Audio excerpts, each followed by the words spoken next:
हम हर वर्ष अपने प्राण प्यारे आराध्य देव का प्राकट्य उत्सव मनाते हैं। आज करुणानिधान सर्वलोक महेश्वर भगवान परमात्मा परब्रह्म श्री कृष्णचंद्र जी यह करुणा करके समस्त जीवों को परमानंद प्रदान करने के लिए ही प्रकट हुए। और ये प्राकट्य उत्सव सार्थक तभी हो जो हमारे हृदय में प्रकट हो, मेरे मन में, मेरे प्राणों में, एक एक श्वास में, एक एक नस नाड़ी कृष्ण कृष्ण कृष्ण भगवत स्वरूप हो जाए, हमारे हृदय में प्रभु का अवतार हो, हमारे हृदय में भय प्रगट कृपाला दीन दयाला। देवकी वसुदेव जी ने महान तप किया कि संसार का स्वामी भगवान मेरा पुत्र बने। नंद यशोदा जी ये सब महान तप संपन्न, इनको सुख प्रदान करने के लिए भगवान प्रकट हुए। ये दुराचारियों का विनाश तो बहुत साधारण सी बात है। श्री सुखदेव जी कहते हैं कि उस समय की बात है जब लाखों राक्षसों ने, असुरों ने, दैत्यों ने राजाओं का रूप धारण करके पृथ्वी में आतंक मचा रखा था। अहंकार से भरे हुए, बल से भरे हुए पृथ्वी को आक्रांत कर रखा था। आक्रांत पृथ्वी त्राण पाने के लिए रो रही थी। ये उस समय की बात है जब यदुवंशी राजा शूरसेन, माथुर मंडल शूरसेन मंडल का मथुरापुरी में रह करके शासन करते थे। ये मथुरा समस्त यदुवंशी नरपतियों की राजधानी थी। मथुरा में सदैव भगवान की उपस्थिति पाई गई है। मथुरा में सूर्य के पुत्र वसुदेव जी का विवाह देवकी जी के साथ हुआ। ये उस समय की बात है जब नवविवाहिता पत्नी देवकी को रथ पर विराजमान करके वसुदेव जी ले जा रहे थे। कंस बड़ा बलवान, स्वभाव में धूर्तता, वसुदेव जी से कहा मैं रथ हाँकूंगा, मेरी बहन है, और रथ के घोड़ों की लगाम पकड़ ली, स्वयं रथ हाँकने लगा। रथ चल पड़ा। जिस समय घोड़ों की लगाम पकड़कर कंस रथ हाँक रहा था उसी समय स्पष्ट आकाशवाणी हुई, अरे मूर्ख, जिसको तू रथ में बैठाल कर लिए जा रहा है उसकी 8वें गर्भ की संतान तुझे मार डालेगी। भोजवंश का कलंक। आकाशवाणी सुनते ही कूद पड़ा रथ से, तलवार खींच ली और बाल पकड़े देवकी के। वसुदेव देवकी के लिए आदेश किया तत्काल हथकड़ी बेड़ियों से जकड़ करके इनको कैद खाने में डाल दिया जाए और बहुत ही कठोर पहरा लगा दिया जाए। वर्ष वर्ष में जो संतान होती मारता गया, उसे हर बार शंका बनी रहती, पता नहीं वो भगवान किन बालक के रूप में प्रकट हो जाए। परीक्षित, पृथ्वी में बात प्रायः देखी जाती है कि अपने प्राणों का ही पोषण करने वाले जो लोभी लोग होते हैं, वो चाहे राजा हो चाहे कोई भी हो, वो अपने स्वार्थ की पूर्ति के लिए माता पिता भाई बंधु किसी की भी हत्या कर सकते हैं। माता की, पिता की, भाई की, बंधु की, मित्रों की, इष्ट की, किसी की भी। ऐसे स्वार्थी पुरुषों से कभी मित्रता नहीं रखनी चाहिए, हानि ही होती है। जब कंस ने एक एक करके देवकी जी के 6 बालक मार डाले, तब देवकी के 7वें गर्भ में भगवान के अंश स्वरूप अनंत महिमा, अनंत बलशाली भगवान शेष जी पधारे देवकी जी के गर्भ में। अनंत भगवान जब 7वें गर्भ के रूप में देवकी के उदर में पधारे, बड़ा आनंद।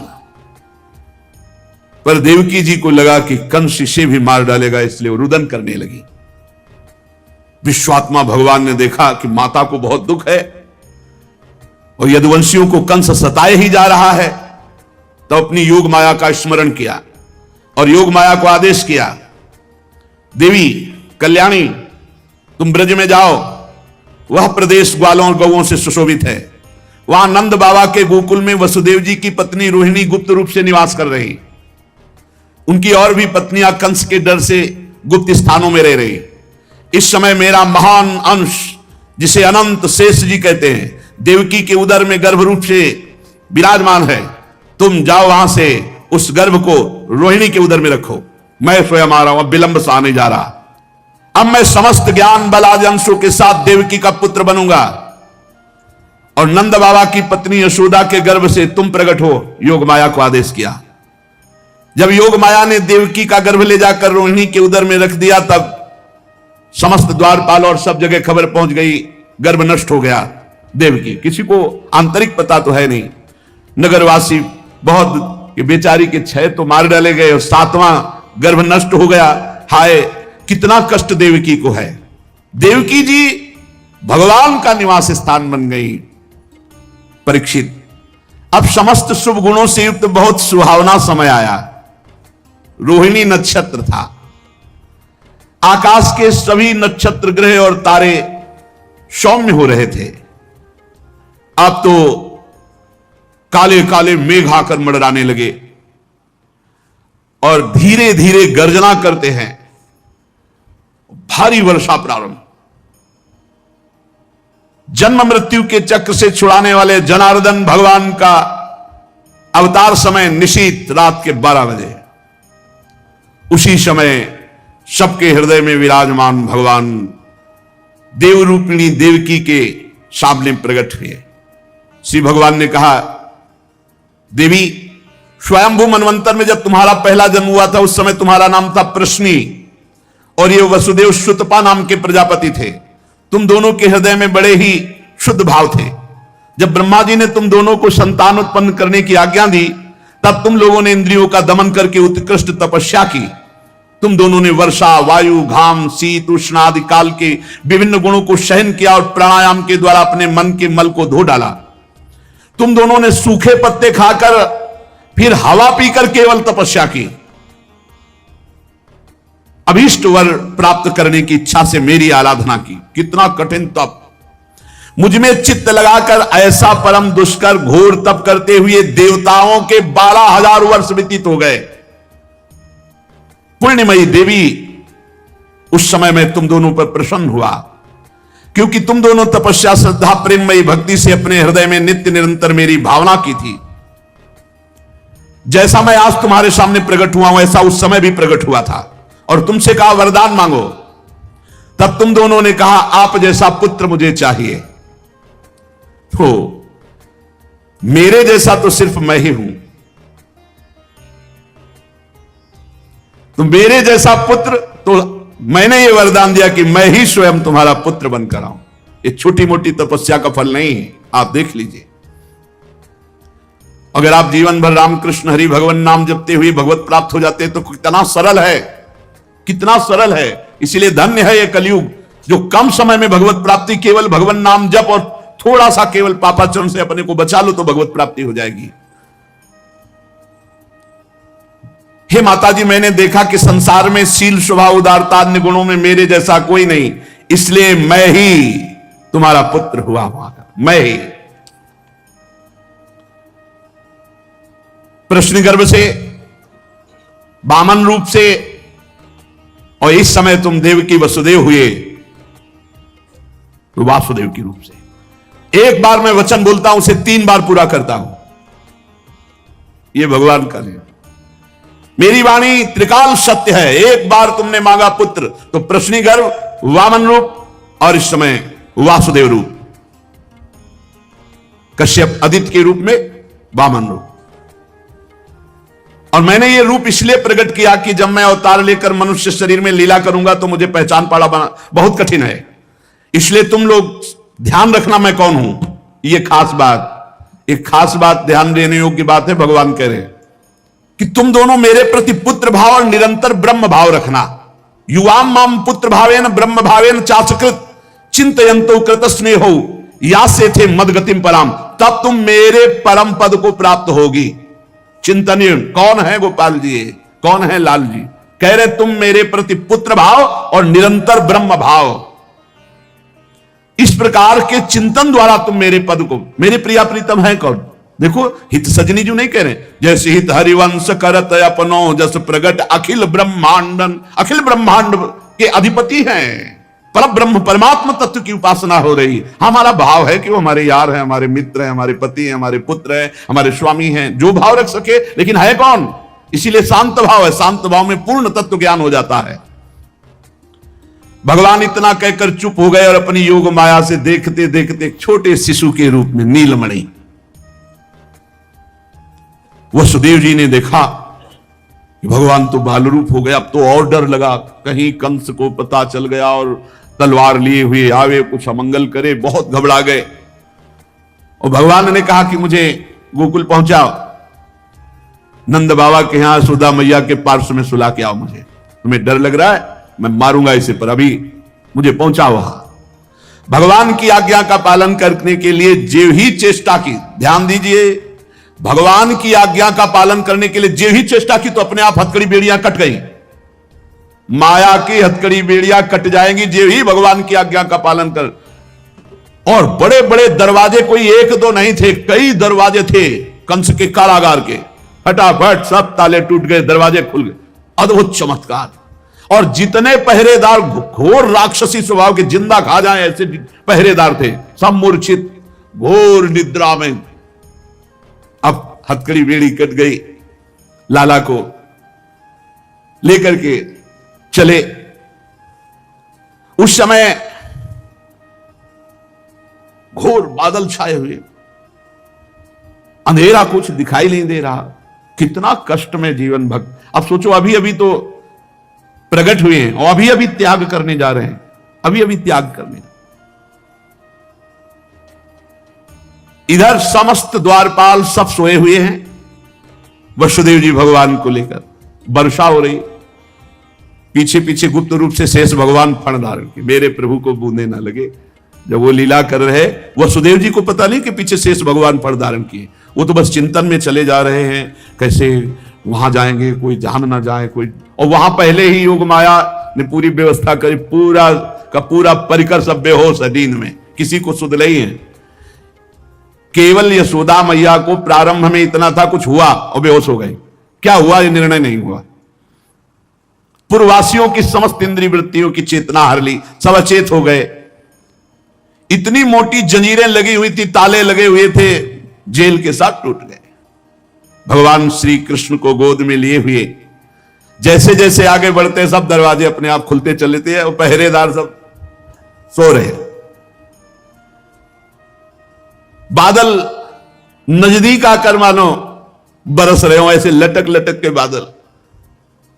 शेष भगवान अपने फणों से जल को रोकते हुए 1000 फण धारे पीछे पीछे चल रहे। यमुना जी ने देखा कि प्रभु पधार रहे, तो पहला चरणामृत तो हमारे अधिकार बनता है। अरे जिनके चरणों का ध्यान बड़े बड़े महापुरुष शिव आदि करते हैं, आज वही प्रभु मेरे पास आ रहे हैं। आनंद में भर गई यमुना जी और उफान। यमुना जी ने जब उफान आनंद का लिया तो वसुदेव जी के प्राण बहुत घबरा रहे हैं कि अब क्या करें, लौट सकते नहीं, कोई नौका आदि है नहीं। चलो प्रभु ने आज्ञा करी है तो वही देखेंगे।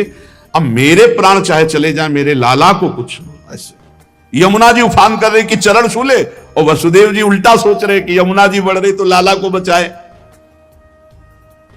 देखो ये समर्पण है, मेरे प्राण भले चले जाए, बस आज्ञा का पालन, प्रभु को पहुंचाना है और सुरक्षित पहुंचाना है। यमुना जी ऐसे थपेड़ जोर जोर से बढ़ रही। भगवान ने कहा बाबा तो और ऊपर उठाते चले जा रहे, तो यमुना जी और बढ़ती चली जाएंगी। एक श्री चरण बड़ा, ये वसुदेव जी को पता नहीं, जो ही यमुना जी को श्री चरण प्रभु के स्पर्श हुए तो तुरंत नाभिभर हो गई और ऐसे एकदम शांत। वसुदेव जी बाबा के नगर में गोकुल में गए तो डर रहे थे कि कोई देख न ले, लेकिन वहां कोई देखने वाला था, सब सोए हुए थे। उन्होंने अपने पुत्र को, अब वो ऐसे देख रहे थे, और जहां सुलाया तो वहां भी पुत्र था, पार्श्व में योग माया और वही पुत्र। भगवान के इस अवतार में दो अवतार हुए, एक हुआ चतुर्भुज नारायण भगवान का अवतार जो वसुदेव देवकी के सामने, और एक हुआ पीछे आपने सुना है नंद बाबा और यशोदा मैया बहुत ऐश्वर्य समृद्धि सब रिद्धियां सिद्धियां अटखेलियां कर रहे। ब्रज तो यहां रिद्धियां सिद्धियां अटखेलियां कर रहे, कौन पूछता है। अवस्था ढल गई थी नंद बाबा की, चौथापन था, और ब्रजवासी बाबा की इस दशा को देख के सह नहीं पा रहे थे, बाबा खिन्न रहते थे। उपनंद आदि वृद्ध गोपों ने परामर्श करके पुत्रेष्टि यज्ञ का आयोजन किया। सबने यज्ञ पुरुष गोपराज नंद को पुत्र प्रदान करने की प्रार्थना की भगवान से। पुत्रेष्टि यज्ञ हुआ। जैसे महाराज दशरथ जी की अवस्था ढल चुकी थी तो श्रृंगी ऋषि ने पुत्रेष्टि यज्ञ कराया, उससे खीर, फिर भगवान 4 रूपों में प्रकट हुए, राम लक्ष्मण भरत शत्रुघ्न। पुत्रेष्टि यज्ञ का अनुष्ठान हुआ नंद बाबा के यहां। अब उच्च कोटि के ब्रह्म ऋषि वेद ध्वनि आकाश में मुखरित हो रही थी। गोपराज श्री नंद बाबा अंतापुर में यशोदा मैया के पास बैठे हुए कहा, यशोदा रानी, इस बार पूरे ब्रजवासियों का आशीर्वाद हो, सब ब्रह्म ऋषि हैं, कई बार हो चुकी, इसका मतलब पुत्र के लिए कई बार उपाय किए जा चुके थे, इस बार फलस्वरूप में मेरे पुत्र होगा। मन में बड़ी कामना है, मेरा विश्वास है ये जो यज्ञ हो रही, चूंकि ब्रजवासियों का आशीर्वाद है और ब्रह्म ऋषि जन बड़े महिमाशाली हैं, पर मेरे मन में एक उदासी छा जाती कि कर्म से ऐसा पुत्र नहीं होगा जैसा मैंने एक स्वप्न देखा है। ये कर्म जनित तो नहीं हो सकता। यज्ञादि कर्मों के सभी फल चंचल हैं और मैंने जो पुत्र देखा है वो अचल है, अविनाशी है। बड़ी आशा, पर लगता है मेरी दुराशा है क्या, वो कर्म फल से तो नहीं प्राप्त हो सकता जैसे मैंने देखा है। मैंने एक स्वप्न देखा जो आज तक तुमसे नहीं बताया, यशोदा रानी से कहा। भगवान नारायण भी उतने सुंदर नहीं जैसा वो बालक सुंदर मुझे स्वप्न में दिखाई दिया। मुझे ऐसा लगता है कि त्रिभुवन में कोई है नहीं सुंदर। एक बार जिसके हृदय में वो प्रकट हुआ उसको कोई आकर्षित कर सके ऐसा त्रिभुवन में नहीं। ब्रजराज की बात सुनकर यशोदा रानी ने कहा, सच्ची तुमने स्वप्न में देखा है? बोले हाँ। बोले मैंने तो बताया नहीं, मैंने भी स्वप्न में देखा है। क्या? बोले मैं नित्य सहधर्मिणी हूं, तुम्हारी सुख दुख की नित्य संगिनी हूं, मैं तुमसे क्या छिपाऊं। जैसे बालक की बात कर रहे हो ना, हमने तो इसलिए नहीं बताया कि आप कहोगे कि तुम्हारा पागलपन है, बिल्कुल वैसे ही मैंने देखा है। श्यामस चंचल चारु दीर्घ नयनो बालस्तवांक स्थले दुग्धोद्गारि पयोधरे स्फुटमसौ क्रीडन मया लोक्यते स्वप्नस्तत् किमुजागरः किमथ वेत्ते तन्न निश्चीयते सत्यम ब्रूहि सधर्मिणी स्फुरति किम सोयम तवाप्यंतरे। बाबा ने कहा मैंने भी देखा, दिव्याति दिव्य नीलमणि सदस्य श्याम सुंदर वर्ण एक बालक तुम्हारे गोद में दुग्ध पान कर रहा है, जो चंचल नेत्र मनोहर विशाल भाल तुम्हारी गोद में स्थित देखा, वो तुम्हारा पयोधर पान कर रहा है। कैसे बताऊं, अब तो मेरी ये दशा है कि सोता हूं या जागता हूं मुझे कुछ पता नहीं चलता। हर समय बालक लगता है मेरी गोद में चढ़ रहा है, मेरी दाढ़ी खींच रहा है, कभी मैं देखता हूं तुम्हारी गोद में दुग्ध पान कर रहा है। यशोदा मैया आनंद विवल होके कहने लगी, ब्रजराज ऐसा ही, ऐसा मैंने भी देखा है, ऐसा ही देखा है, वो तुम्हारे टोंग पर चढ़े खेल रहा, मैंने देखा है ऐसा। सत्य सत्य सत्य कहती हूं, मैंने देखा, मैंने कि उसे स्तन पान करा रही हूं, पर संकोचवश नहीं बताया कहां वो दिव्य बालक और कहां मैं। ब्रजराज नंद ने कहा मैंने असंभव समझकर यह बात तुमसे छुपाई थी। यशोदा मैया ने कहा मैंने भी, कि तुम हमारा पागलपन समझोगे, लेकिन ऐसा अगर दोनों के स्वप्न में आया तो जरूर भगवान हमारे स्वप्न को पूरा करेंगे। नारायण जिनकी हम आराधना करते हैं, नारायण सेवानिष्ठ नंद बाबा और यशोदा मैया दोनों तन मन वचन से भगवान श्री हरि की शरण में होकर के द्वादशी दिन यथाविधि व्रत करने का नियम लिया पुत्रेष्टि यज्ञ के बाद। द्वादशी व्रत की संख्या वृद्धि के साथ साथ अब वो स्वप्न में देखा हुआ जो दिव्याति दिव्य बालक है वो खुली आंखों झलकने लगा।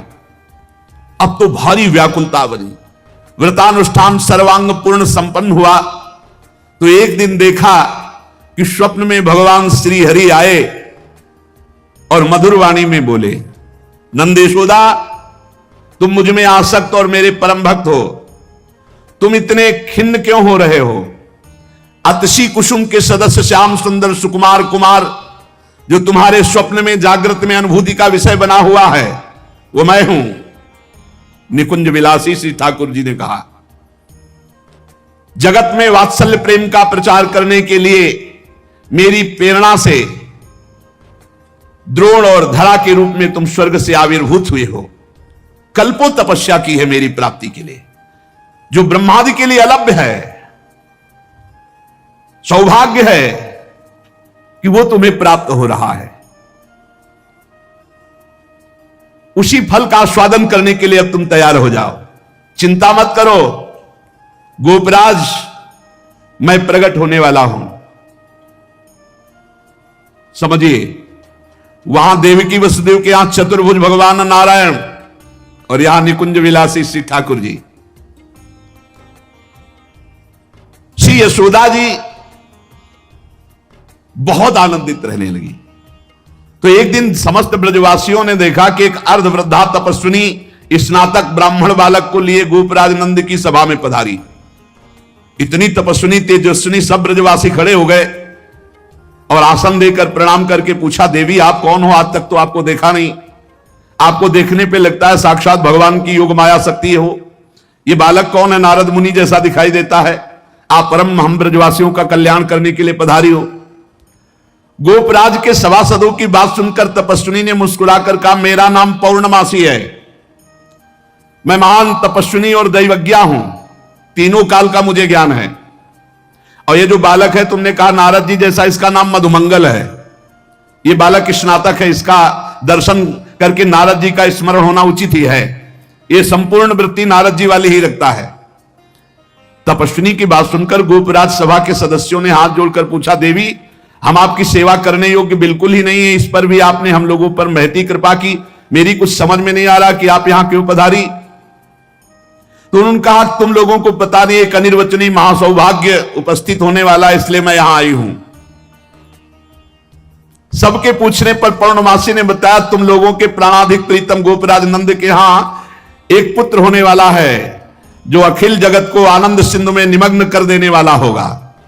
पौर्णमासी की बात सुनकर सभी परमानंद में उल्लसित पुलकित गदगद वाणी से कहने लगे, देवी आपके शुभागमन से हमारा ये ब्रज जो है महान तीर्थ हो गया। आपके लिए कृष्णांति के यमुना जी के समीप हम एक पर्णशाला कुटी बना देते।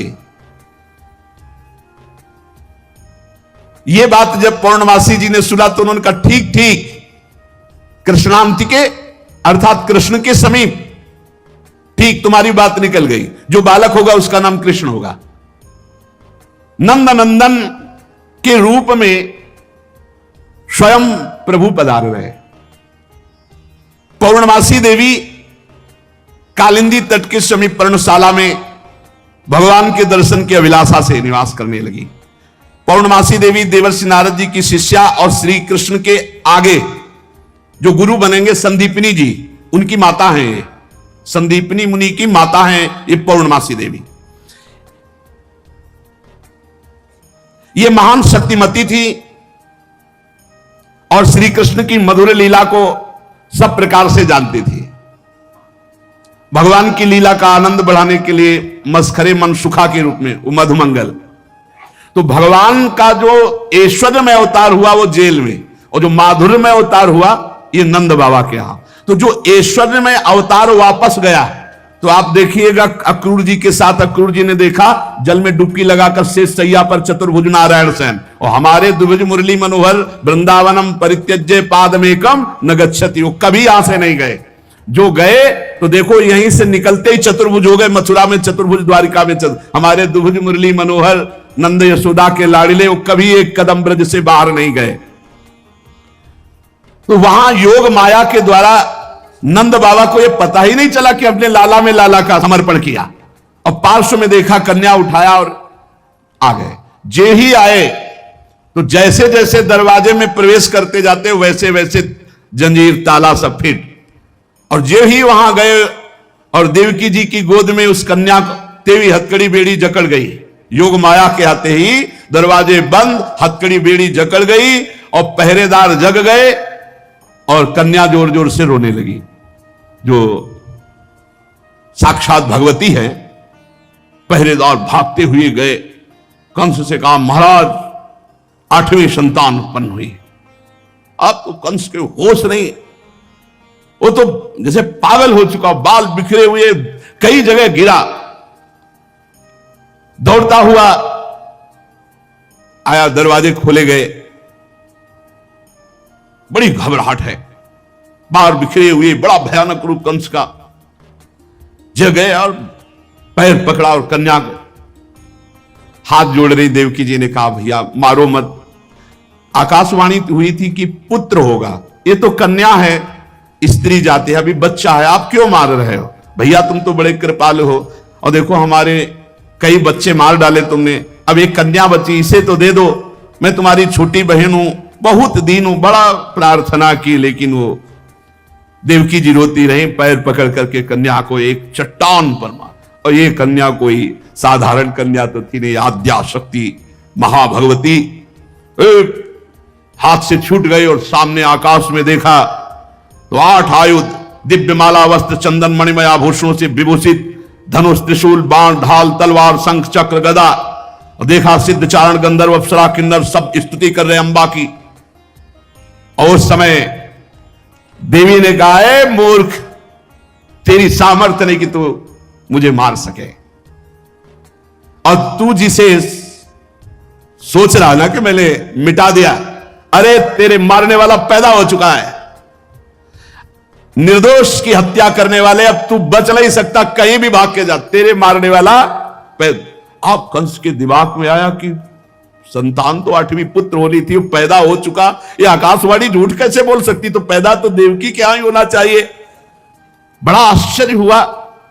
फिर उसने हाथ जोड़ा देवकी वसुदेव जी की, व्यर्थ में हमने आपको कष्ट दिया आकाशवाणी, आप मुझे क्षमा कीजिए बहनोई जी और बहन जी। और वो उन्होंने कहा कुछ नहीं, वसुदेव जी से कहा कि विधाता भी झूठ बोलता है, आकाशवाणी हुई थी कि 8वां पुत्र होगा, पुत्री कैसे हो गई?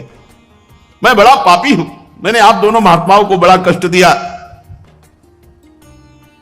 पर वसुदेव जी आपको दुखी नहीं होना चाहिए। जो लोग तत्व को जानते हैं, आत्मा को जानते हैं, वो शरीर के नाश पर दुखी, देखो इनको भी ज्ञान है यार, बड़ा विचित्र है। पर उपदेश कुशल बहु तेरे, राक्षस स्वभाव वालों को भी ज्ञान, ये भी उपदेश दे रहे।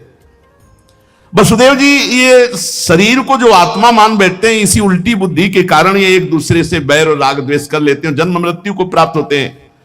यद्यपि मैंने तुम्हारे पुत्रों को मारा, फिर भी ज्ञान के द्वारा देखो कौन किसको मारता है। बड़ा सुंदर ज्ञान दे रहे, अभी बताएंगे ठाकुर जी आके तुम्हें कौन किसको मारता है लौट के। ये जो अपने स्वरूप को भूले हुए हैं लोग, इसीलिए मैं मारना, मरने वाला हूं, मैं मारता हूं, ऐसा मैं दुख भोग रहा हूं, ये मेरे को दुख देने वाले घोर अज्ञान की बात। कोई किसी को मारता नहीं, कोई किसी को दुख नहीं, जीव अविनाशी है, शरीराभिमान के कारण ऐसा। फिर भी मैं क्षमा चाहता हूं आपसे। वसुदेव जी के चरण पकड़ा, देवकी जी ने कहा भैया भैया बस पैर छूने की जरूरत नहीं है, आप खुशी रहो। यह आपने बताया नहीं कि अज्ञान के कारण ही, शरीराभिमान के कारण ऐसा होता है, अपने और पराये का भेद।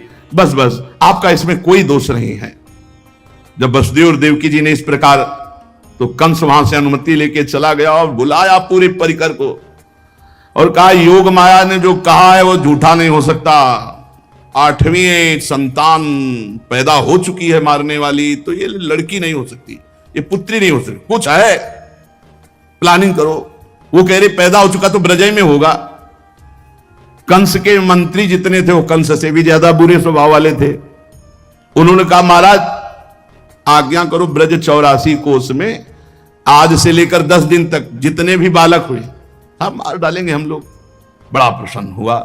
इसका प्लान, इस सबका नाश, और भगवान पहुंच चुके हैं यहां से ऐश्वर्य स्वरूप और यहां से ब्रज कि लाड़िले ठाकुर कभी बाहर नहीं गए, पक्का मानना।